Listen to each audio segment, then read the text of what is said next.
Hello, and welcome to another episode of Real Talk for Coaches. I am your host, Dr. Dawn Reid, and as always, accompanying me is Coach Will. And I'm What's going to be going giving on? you information from a coaching lens, whereas Coach Will is going to be giving it to you from a coachy layman's lens to help both coaches and those seeking coaches have some really good information that they can use as they find each other. And yeah, so as always, I like to say, hey, how you doing? Will, what's going on? How are you? Yeah, I'm doing great. I'm doing great. It's another day in paradise. It's It's another another day day. in paradise. It is. And you and I have an 11-hour difference. So I am Yes. 11 hours ahead of you. In fact, it's funny, I always laugh because if I talk to you in the morning, it's really your morning is my evening, but we're in the same day. But if you talk to Oh, me in my morning and it's your evening, it's the night before for you. already. Yes, Yes. yes. And I Yes. always laugh because I'll be like, yeah, well, Oh, the day Friday. after. Yeah, yeah. I'm like, Friday I did such and such. You're like, Friday? Wait, today's Friday. I'm like, no, it's Saturday for me. So always crack me up. Exactly. And so this segment, we're going to be talking about culturally responsive coaching. And one of the biggest reasons I think, and we've talked about this before in other episodes, but we're giving a dedicated time and maybe through another lens because recently the ICF updated their core coaching competencies. And what I've been sharing with my students, with coaches I'm mentoring, is that look at this not as adding something new because I've always taught culturally responsive coaching. And you know, because you're familiar with my program. Um, so this is not new for me, right? However, Yeah. the competencies are evolving to really hone in on and fine tune is not just important for us as coaches to be culturally aware, culturally responsive, but we got to check ourselves. We got to check our own biases. We got to check our own beliefs, our own values, our own cultures, what's important to us, whether it's gender or ethnicity and race, nationality, orientation. We have to understand our own lens. One of the things that's really getting fine tuned is how do coaches create space for their own awareness while holding space for their clients. So we're gonna talk about, let's understand and unpack what it means to be culturally responsive. So what Okay. questions do you have for me? Because I know you got some. You said that things have changed. Some things have, different rules. So my curiosity is how often does the ICF go through and say every so often and say we need to revamp these um, That's a good question. based on X, Y, and Z, or is it a thing where something happened and this was brought to our attention, so now we feel that we need to revamp this based on that? I think it could be a combination of either one, to be honest with you. From my experience being part of the organization, it's usually aligning with what's going on in the moment, in the zeitgeist, in the trends, right? What's going on in our climate. And Hmm. so we've always had the ethical standard and coaching competency around holding space for the client, right? Holding space for their beliefs, their values, their culture. Always. So it's always been a given. I wouldn't say they revamp. I think they revise, they reevaluate, they evolve the competencies. When I first started, the competencies, there was like 11, like it was broken down to like 11. And so different competencies, and then all the competencies had markers underneath those 11. And then since I've been part of the organization, it's been broken down to 8, still with these markers underneath them, and now we're adjusting. So it's more like, okay, we've said we want to hold space for the client, but it's important for the coach to hold space for themselves. And so now they're starting to look at how do we as coaches understand our own awareness, beliefs, values, space. So it's in the evolution. And I think is based upon what the need is. What are we seeing? What are coaches telling us? What are coaches telling us? And then adjustments are made accordingly. Like for Okay, instance, go ahead. no, I was just curious because I know as you know, I'm in the tech world, Yeah. and every so often, every so many years, they'll say like one of the things I was studying, it went from 8 categories Hmm. to 10 categories. Right. And it wasn't that there were differences, but they just spread it out those 8 categories into 10 categories. And it's like, but then they switched it back to like 9. And it was like, okay, but they do so much every so many years. So I was just And I think it's similar. I do think it's similar. And just like you mentioned in the tech world, it is the change is just that. You're changing with the times.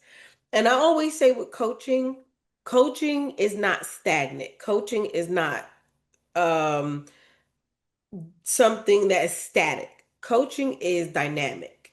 It's fluid and it follows and flows human nature, human beings, conditions, climates, and trends. It has to because it's based on people. But just to make sure that we have enough time to really into cultural responsive coaching, um, any other thoughts or questions you have around that? well, I was gonna ask, like, what does culturally responsible coaching look like in practice? And going based on the competency as well as what I teach and mentor around, there's two folds now, right?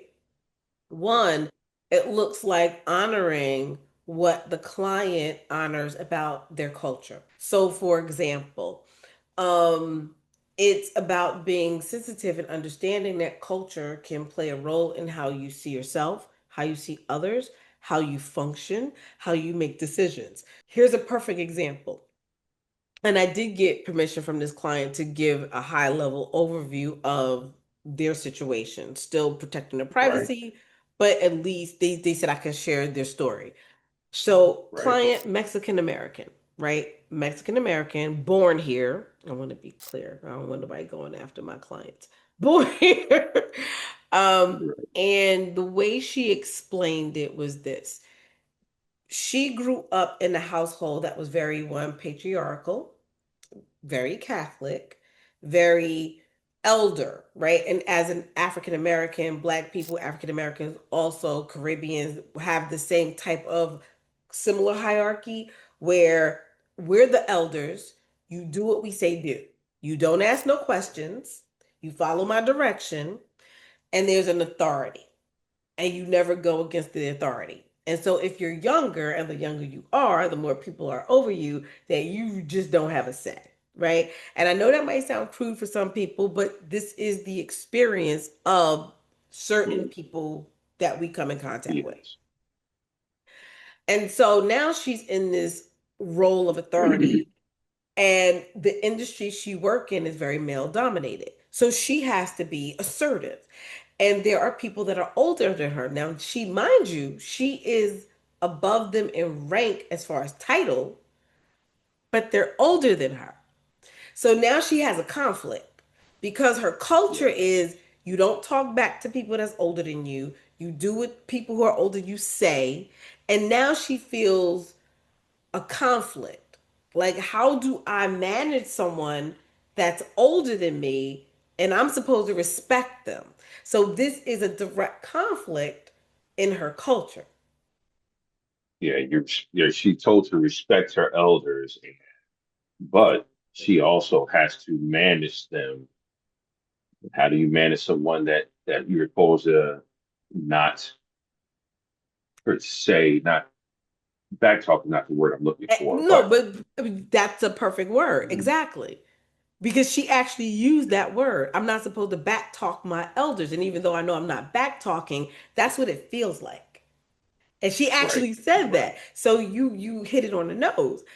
And so that's an example of when you talk about being culturally responsive, the individualistic or Western culture, what we've grown up in, and again, she was born here.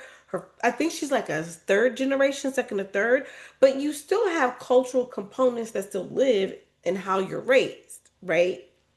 Regardless, Hmm, hmm. look, black people, African Americans in particular, we've been here for what, over 400 years, and there's still certain dynamics that we have passed down way back from our ancestors. So it's not like just because you're born here that you get rid of these beliefs. You have subcultures within the larger culture. And so if you're not culturally responsive, you might approach that, well, you're a leader. What would it look like if you just ignored what you grew up in and you did what you had to do on the job, right? That would be culturally insensitive. Right. And instead of being culturally insensitive, it's important for us to go, okay, how does the culture dictate or impact how the person sees their situation?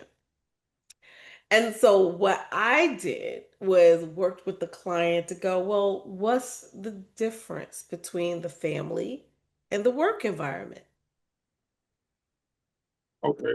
Would this How would the same rules apply or would they change?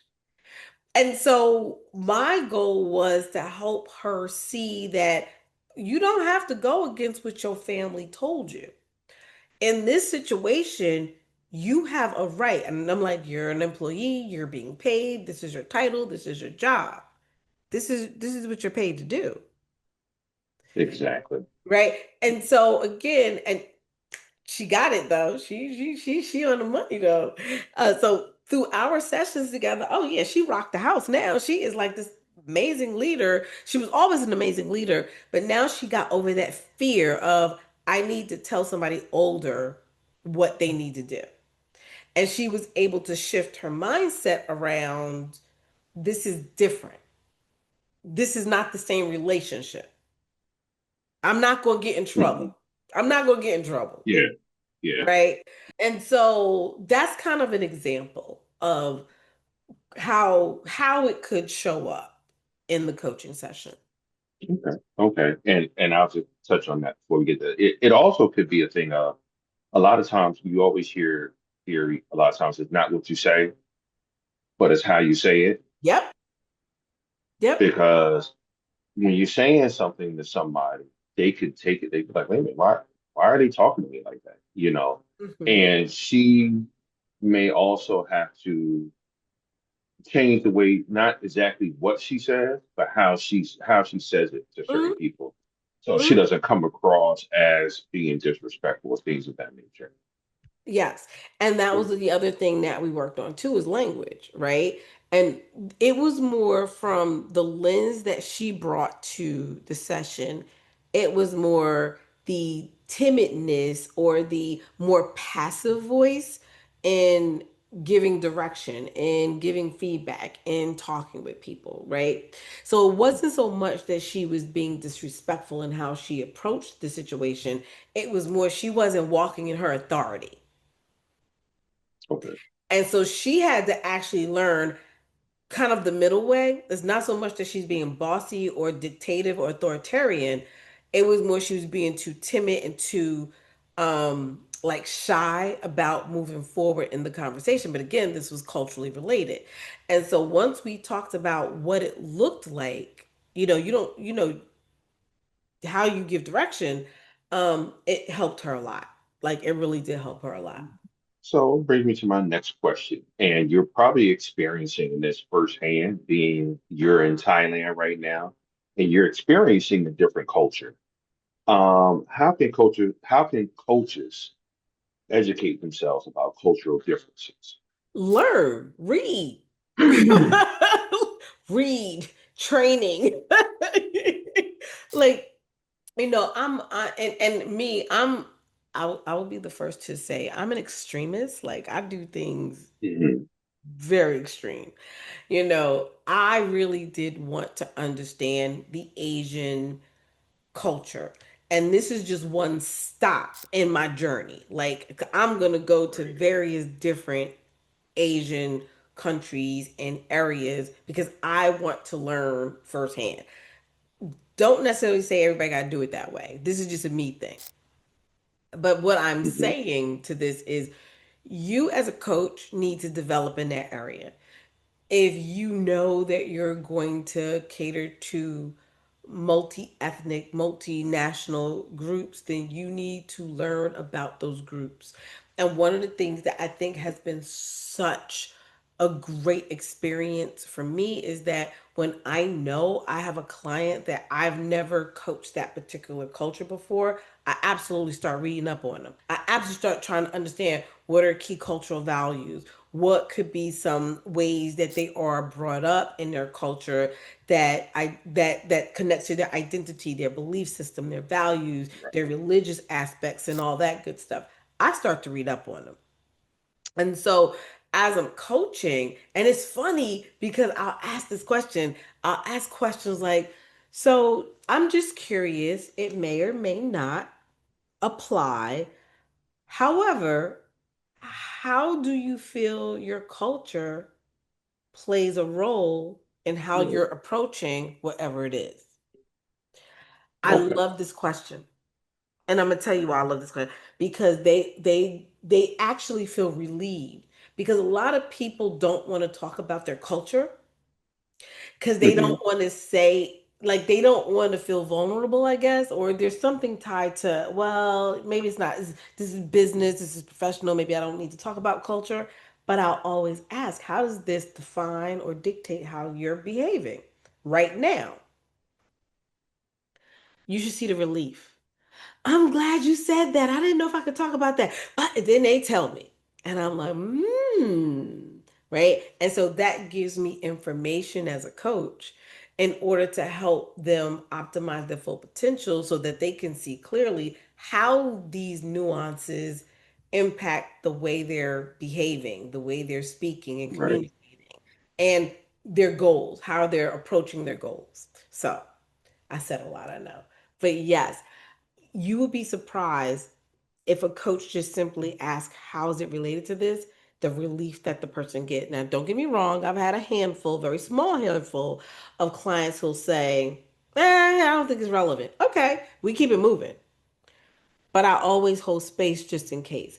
And one of the things I always ask in the beginning of a session too, or try to always ask, is there anything you want me to honor about you? Religion, orientation, gender, value. Hmm. Like, you Hmm. tell me, is there something really important that you want me to keep in mind as we're partnering together? Some people say no, they can't think of nothing. Some people say, this is important, this is important, this is important. Cool. All right. Duly noted. And then we coach. So Okay. So going back to one of the things you said you want to take like a hands-on approach. You want to experience things first, firsthand. And being that you're currently in Thailand now, is there anything that you like you had a preconceived notion about before you I mean maybe no, but anything you had a preconceived notion about before you visited Thailand, and then when you got here, you're like, oh, okay, I may need to change my approach because I've learned X, Y, and Z since I've been here. So I may need to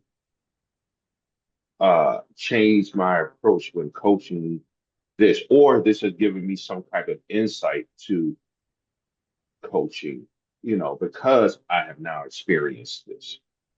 I think a lot of things just got reinforced for me, right? So again, I've Okay. always been very culturally responsive in my coaching. And that doesn't mean there's not anything for me to learn. There's plenty to learn. And I've learned plenty since being here. I'll tell you what naive belief that or preconceived notion I had was I always heard that Thailand people were really nice, and they are. They are sweet people. So sweet, so nice, so caring. I think I thought that everybody here would be that way. Mm. And it's not so much that it's the Thai people. It's not. It's other foreigners or people who may not have been born in Thailand. Right. And I think my assumption was everybody would be the same way because everybody is here. That notion is unrealistic because we're all people and we all come from different walks of life. And wherever you came from, you bring in who you are with you, right? So yeah, I think that was one of the things that was interesting. The second thing I think that helped me with my coaching, it just reaffirmed for me that one, no one is a monolith. No one, right? So I Yeah. can't assume that just because somebody in front of me is Thai, that they are going to have all the same beliefs, values, features as other Thai native. And just like black people or African American people or other, Koreans, Japanese, nobody's a monolith. You're just not. Exactly. And so I think it reinforced that no matter who's in front of me, it's a case by case individual basis. Right. Right. Because you come from different backgrounds, different beliefs. Um, just like you said, you could have two Thai people, you could have two black people, you could have two, white people in front, but their beliefs are totally different. Their Totally. cultures are totally different. Hmm. So you do have to get into, you don't want to look at a person and say, oh, that's what they are. So you have to like avoid certain stereotypes. Yeah, you definitely want to avoid certain stereotypes. And I think one of the questions that you said you asked earlier about, does the culture play a role? Gives them a chance to open up. And the fact that you said that you read a lot, that you read about the culture, you read about whatever, that helps you as well. Because we can all assume, Yep.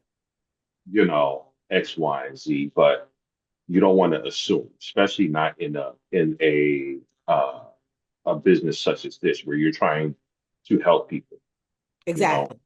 um, you Exactly. want to get as much information about the person, and then if it's something that you've read about, like, oh, okay, so what they're explaining is already something that I thought. Then that's a different story. You know, it's a different story. But you don't ever want to assume anything. Mm-mm. You really Um, don't. Even when you're working with your own ethnicity or nationality. Because I've had, of course, naturally, I've had clients that are African American or Black, right? And right. um, totally, totally different value set, totally different understanding and worldview, right? And I have to remember we all don't think alike. Just because we black, we all don't really necessarily have the same values and belief system. And so it is important that when, as a coach, you must look at each client as individuals and ask those questions around the connection between whatever cultural or social identity that's important to them.